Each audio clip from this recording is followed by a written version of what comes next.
अनंतकोटि ब्रह्मांड नायक राजाधिराज योगीराज सच्चिदानंद सद्गुरु भक्त प्रतिपालक भक्तवत्सल शेगांव निवासी संत श्री गजानन महाराज की जय। श्री गजानन विजय ग्रंथ अध्याय 7वां। शेगांव में महादाजी पाटिल बड़े जमींदार थे। उनके पास उनके 2 पुत्र थे, एक कोकाजी दूसरा करताजी। कोकाजी निपुत्र रहता है और करताजी को 6 पुत्र रहते। 6 पुत्र के नाम खंडू, गणपति, नारायण, मारुति, कृष्णा और हरि, ऐसे 6 पुत्र रहते हैं। 6 पुत्र बड़े धार्मिक रहते हैं। उनमें से खंडू पाटिल के हाथ में गांव का पूरा कारोबार रहता है।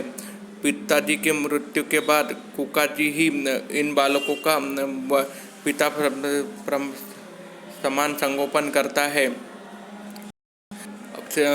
श्रावण मास में शेगांव में मारुति के मंदिर में बड़ा उत्सव चलता है। वहाँ पे महीना भर भजन कीर्तन चलते हैं, भंडारे चलते हैं। इसी मंदिर में गजानन महाराज आके रहते हैं। जब ये पाटिल पुत्र वहाँ आते हैं, लोग के पास पैसा और ज़मीन होने के बाद उनके कारण अहंकार चढ़ जाता है, इसीलिए वो महाराज का अपमान करते हैं, लेकिन महाराज उनकी तरफ ध्यान नहीं देते। इनमें से हरि पाटिल एक दिन महाराज बोलते हैं कि आप हरि पाटिल को कुश्ती का बहुत शौक़ रहता है। वो महाराज से बोलते हैं कि आप मेरे साथ कुश्ती खेलिए। तब महाराज उससे ध्यान नहीं देते, लेकिन एक दिन सच में हरि पाटिल महाराज से बोलता है कि आपको मुझे प्रमाण देना पड़ेगा, मैं आपको साथ कुश्ती खेलूँगा। अगर आप हार गए तो मैं आपको इस मंदिर से जाना पड़ेगा। तब महाराज नीचे बैठ जाते हैं और वो बोलते हैं कि मुझे यहाँ से हिलाकर दिखाओ। तब हरि पाटिल महाराज को हिलाने की कोशिश करते हैं, लेकिन बहुत समय होने के बाद वो थक जाता है, आखिरी में हार जाता है। इसीलिए वो महाराज के चरण पड़ता है और महाराज उस दिन महाराज से भक्त बन जाता है। महाराज का भक्त बनता है। अपने बंधु हरि का वर्तन देख के बाकी बंधुओं के मन में शंका हो जाती है, इसीलिए वो महाराज की परीक्षा लेने के लिए मंदिर में आते हैं और महाराज से बोलते हैं कि हम आपके शरीर पर गन्ने से वार करेंगे। अगर आपके शरीर पर कोई निशान नहीं आता है तो हम आपको समर्थ मानेंगे।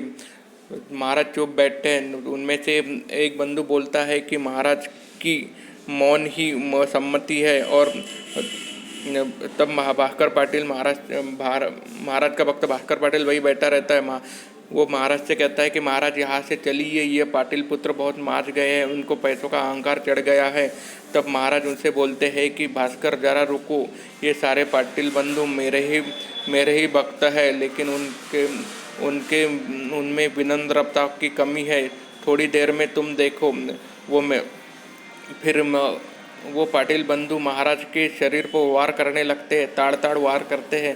तो यह दृश्य देखकर वहाँ के बाकी भक्त खड़े होते हैं, लेकिन भास्कर पाटिल वही रुकता है। वो बंधुओं से विनती करता है कि तुम ऐसा पाप मत करो, ये गुरु मूर्ति है, अवतारी पुरुष है, उनकी एक नहीं सुनते। आखिरी में वो थक जाते हैं। फिर वो महाराज के शरीर पर देखते तो कोई भी निशान नहीं रहता। तब वो महाराज के चरण पड़ते, उनके क्षमा मांगते हैं और उस दिन से महाराज से भक्त बन जाते हैं। खंडू पाटिल के चाचा कोकाजी एक दिन खंडू पाटिल से बोलते हैं कि खंडू, मैं बूढ़ा हो गया, मुझे नाती देखने की इच्छा है, आप गजानन महाराज से विनती करिए तो अपना काम पूरा हो जाएगा।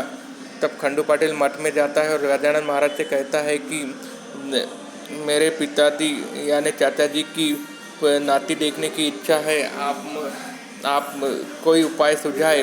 तब महाराज कहते हैं कि तुम्हारे पास इतना धन है, भूमि है, तुम ही प्रयत्न करके देखो, उसमें हमारा क्या।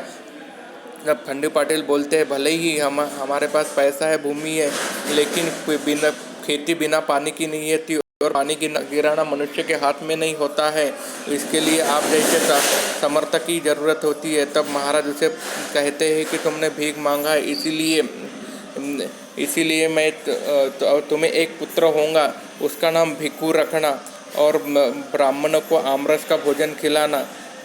खंडू पाटिल बड़ा आनंदित होता है और अपने घर आके चाचा जी को सारी हकीकत कहता है। महाराज की वाणी कुछ ही दिन में सत्य होती है।